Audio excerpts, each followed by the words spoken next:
প্ৰথম কথা আপোনাৰ মই গোচৰ দিলোঁ 15 অক্টোবৰ মানে জুবিন গাৰ্গৰ হত্যাৰ ধৰি লওক 25 দিন পিছত দিয়াৰ পিছত পঞ্জীয়ন হ'ল গোচৰটো আৰু তাৰপিছত মোক 2 নৱেম্বৰত ষ্টেটমেণ্টৰ কাৰণে মাতিলে পুলিচত মই কিন্তু এতিয়ালৈ কৰোণাৰ আদালতত মোক বিচাৰা নাই বা মোৰ সাক্ষ্য তাত কাৰণ মই যেহেতু পুলিচ থানাত 2 নৱেম্বৰত যাই মোৰ ষ্টেটমেণ্ট দি আহিছিলোঁ আৰু প্ৰথম যেতিয়া মই এফআইআৰখন দিছিলোঁ সেইখিনি সময়ত হত্যাৰ প্ৰসংগটো মুকলিকৈ অহা নাছিলে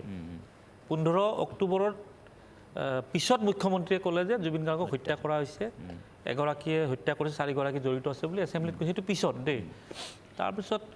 প্ৰথম গোচৰ দিওঁতে মোক ছিংগাপুৰ আৰক্ষীয়ে কৈছে যে আমাৰ কাম হৈ গ'ল যে আপোনাৰ কেছটো পঞ্জীয়ন কৰিলোঁ আপোনাক ষ্টেটমেণ্টৰ কাৰণে আমি মাতিম গোটেই লগালগ পঞ্জীয়ন কৰা নাই পিছদিনা কৰিছে আৰু আপোনাৰ ষ্টেটমেণ্টৰ পিছত এই গোটেই বিষয়টো এটা ছিংগাপুৰ পুলিচে আৰু এটা নিজাববীয়া গোচৰ আছেই যিদিনাখনে জুবিন গাৰ্গৰ মৃত্যু হৈছিলে এই গোটেইখিনি কৰোণাৰ কোৰ্টত তেখেতসকলে ছাবমিট কৰিম বুলি প্ৰথম গোচৰটোতে ক'লে তাৰপিছত মই 2 তাৰিখে ষ্টেটমেণ্ট দিলোঁ তাৰপিছত যেতিয়া ইয়াতে মুখ্যমন্ত্ৰীয়ে হত্যা বুলি ক'লে সেইদিনাৰ পৰা আৰু বিষয়টো অন্য মূৰ ল'লে তাৰপিছত মই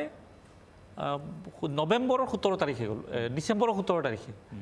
যা আকৌ মই তাত ক'লোঁ যে এইটো যিহেতু নৱেম্বৰৰ 17 তাৰিখে যে এইটো যিহেতু হত্যা বুলি কৈছে আপোনালোকৰ তদন্ত প্ৰক্ৰিয়াত যিহেতু সাধাৰণ স্বাভাৱিক মৃত্যু বুলি কৈছে গতিকে আপোনালোকে তদন্তটো পুনৰ কৰিব লাগে যিটো আজিও পেণ্ডিং হৈ আছে দেই তদন্তটো চলি আছে ৰিপৰ্টটো কোৰ্টত দাখিল কৰিলে তেতিয়া মোৰ জনোৱা কাম মই জনালোঁ ছেকেণ্ড এফআইআৰ গৈছে মোৰ এখন ওকে যে নেক্সট যিখন গ'ল তেতিয়া ছেকেণ্ড মই দিছোঁ আপোনালোকৰ তাত বাতৰি হৈছিলে প্ৰথমখন দিয়াৰ পাছত আকৌ মই ছেকেণ্ড দিছিলোঁ যে যিহেতু চৰকাৰে কৈছে SITয়ে কৈছে হত্যা বুলি আপোনালোকে বিষয়টো অকণমান গভীৰভাৱে ল'ব লাগে কাৰণ মই প্ৰত্যেকটো কথা জনাই আছোঁ এতিয়া আহিল আপোনাৰ কৰোণাৰ কোৰ্ট আমাৰ এয়াৰ ভূঞা ডাঙৰীয়াই ক'লে যে এইখনে কাকো দোষী বা কাকো নিৰ্দোষী ক'ব নোৱাৰে তেখেতসকলে এটা ৰিপৰ্ট দিব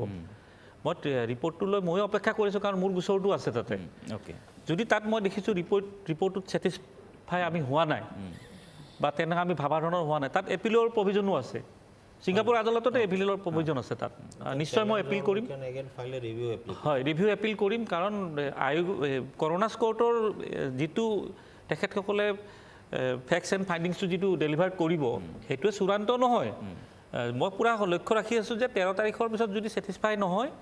মই সেইটো ছিংগাপুৰ আদালতত আকৌ আপিল কৰিম আৰু আপিল কৰিলে মই কিন্তু অসমৰ প্ৰসংগবিলাক আনি দিম সেই পৰ্যায়টো এতিয়ালৈ অহা নাই এতিয়া যদি মই কৰোণা কোৰ্টৰ ৰায়টো নোপোৱাকৈ মই আপিলত যাওঁ মোৰ ডিছমিছ হৈ যাব কাৰণ কৰোণা কোৰ্টে কি ৰায় দিব এতিয়ালৈ কোনো ক'ব পৰা নাই গতিকে মই সাজু হৈ আছোঁ কিন্তু এটা কথা আচলতে যিটো কথা ক'লে ছাইদুল ইছলাম ডাঙৰীয়া সেই ভূমিকাটো চৰকাৰে এজন ৰিপ্ৰেজেণ্টেটিভ দিব লাগে সেই ভূমিকাটো আপুনি মই তাকে কৈছোঁ মই হৈ গ'লো ব্যক্তিগত চৰকাৰে যেতিয়া প্ৰথম ছিংগাপুৰত গৈছিলে তেখেতসকলে SITক তাতে ছিংগাপুৰ পুলিচক লগ কৰিছিলে লগ কৰি ইয়ৰ্টৰ যিগৰাকী ইয়ৰ্ট চলাইছিল সেইগৰাকীকো লগ কৰিছে তে প্ৰথমৰ পৰা সহযোগ কৰি আছে আৰু পৰিয়ালৰ লোকে যেতিয়া কৈ আছে যে ইয়ৰ্টত থকা সকলো দায়ী আমাৰ কথা বাদ দিয়ক দুলু আহমেদৰ কথা বাদ দিয়ক ছিংগাপুৰ পুলিচৰ কথা বাদ দিয়ক চৰকাৰখনে পৰিয়ালৰ কথা মতে এখন এই কৰোণা কোৰ্টত চৰকাৰী অধিবক্তাক প্ৰেৰণ কৰিব লাগিছিলে যে আপোনালোকে যিটো নৰ্মেল ডেট কৈ আছে সেইটো নৰ্মেল ডেট নহয় ইয়াত আমি কিছুমান ষড়যন্ত্ৰ পাইছোঁ গতিকে আপোনালোকে এই ষড়যন্ত্ৰ আঁৰৰ ৰহস্যখিনি আপোনালোকে ওলাব লাগে পানীত ডুবি মৃত্যু হৈছে বুলি সকলোৱে জানে কিন্তু সেই কামখিনি চৰকাৰে কৰা নাই গতিকে এই চৰকাৰখনে জুবিন গাৰ্গক ন্যায় দিব বিচৰা নাই গতিকে চৰকাৰে বিচাৰিছে নাই বিচৰা সেইবিলাক লৈ মই কোৱাই নাই এতিয়া আহি গ'ল যিহেতু এতিয়া 13 ফেব্ৰুৱাৰীত যিহেতু ৰায়দান দিব এতিয়া আপুনি চাব গোটেইবোৰৰ ষ্টেটমেণ্টবোৰ খেলি মেলি মানে ইয়ৰ্ট চলোৱাগৰাকী বেলেগকৈ দিছে প্ৰবাসী অসমীয়াৰ 2 গৰাকীৰ বেলেগ ভাষ্য 2 গৰাকীৰ বেলেগ ভাষ্য এগৰাকী কৈছে যে জুবিন গাৰ্গে জাহাজত ইয়ৰ্টখনত উঠাৰ পিছত সুৰাপান কৰিছে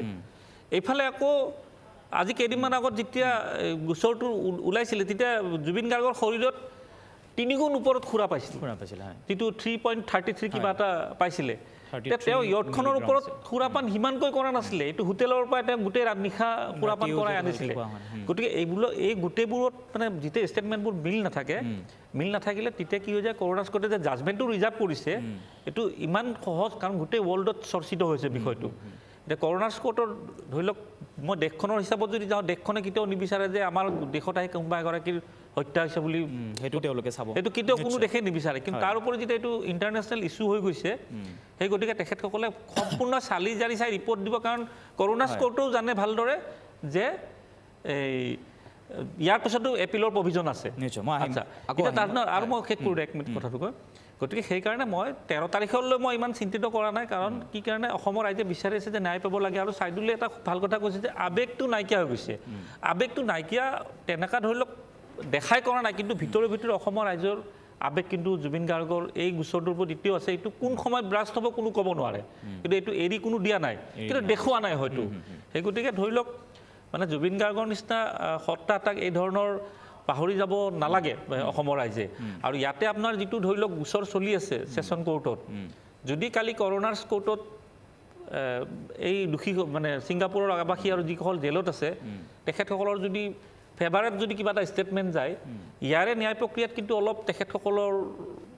এটা সকাহ এটা পাব যেন মোৰ লাগিছে সেই গতিকে মই এপিলৰ বাবে মই সম্পূৰ্ণ সাজু হৈ আছোঁ কিবা কাৰণত যদি তাত মই খেলি মেলি পাওঁ কাৰণ মই পুলিচৰ লগত যোগাযোগ কৰোঁতে মোক এটা কথাই কৈছে যে 13 তাৰিখৰ যিটো জাজমেণ্ট হ'ব সেই কপিটো মই পাই যাম কাৰণ যিহেতু মোৰ গোচৰ তাতে আছে পোৱাৰ লগে লগে ধৰি লওক মই যদি তাত দেখোঁ যে জাজমেণ্টটোত মই কপি দিম আপোনালোকক যে মানে ভাবা মতে হোৱা নাই বা আমি যিধৰণে চিন্তা কৰিছিলোঁ সেইমতে অহা নাই তেতিয়া মই ছিংগাপুৰত আকৌ আপিল কৰিম এইটো এতিয়া ফাৰ্ষ্ট ৰাউণ্ডে শেষ হৈছে আকৌ ছেকেণ্ড ৰাউণ্ড তাত ধৰি লওক আৰম্ভ হ'ব ছিংগাপুৰত মই আকৌ আহিম